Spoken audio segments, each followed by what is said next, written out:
Hi, Rob with Terracom here. I'm going to show you how to connect up the bed exit device from the Fall Fighter brand name that we provide.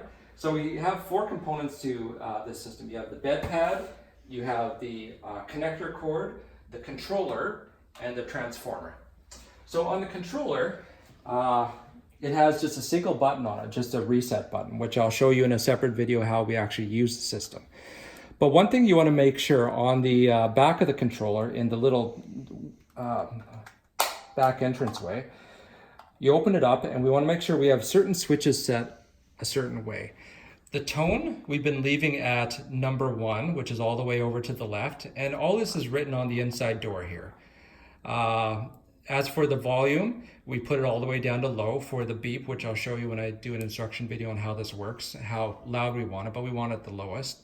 And then mute, we want set to on. So, because we don't want this thing blaring the alarm through the speakers. When it's connecting to the nurse call, you can get it on your phones.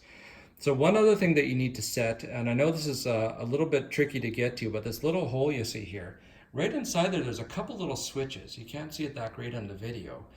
But if you look at this chart here, it shows how we want the switches set. That's 0 seconds, 1 second, 2 seconds. This is for delay on the device, for the residents to be able to shift around a bit without setting off the alarm every time maybe their body weight comes off the system. So we have it set for 2 seconds right now, 2 seconds of them moving around. And the dip switches inside are set to on and off. So the first switch is off, and then the second switch is on, and that's how we have it in there. I know it's really tough to see, but the first one is down and the second one is up. So that's the way we recommend you set this up. Notice we don't have any batteries in there because we have a separate transformer, so you don't have to go through batteries all the time to power this device. So this little door just clips back in there, and that's the controller. So to power it up, we're basically going to take the transformer cable, and it goes right into the transformer hole on the bottom. We're just going to plug it in there, and you just plug it into power. You have a lot of plugs, probably by most beds.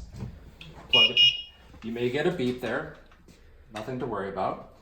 Okay, next the bed pad itself, right here, it has on the back of it, it looks kind of like a telephone jack, a mini telephone jack. And that's one thing I like about the system is the holes are all different. The ends are all different. So it's not like I can plug this into the nurse call output. It only has one jack that it fits into. So I plug that in there. Then we have the double end call cord. One end goes in there, and one end will go underneath the nurse call station in the extra auxiliary jack right there. So I'm going to simply plug it in here. Plug that in there, and it's good to go. So this comes with a little boot and a little strap, so maybe you can put it around your bed rail, whatever your company wants you to put these. But this has to be all wired in with the convenience of the resident and the staff to work with. So that's how you wire up this system.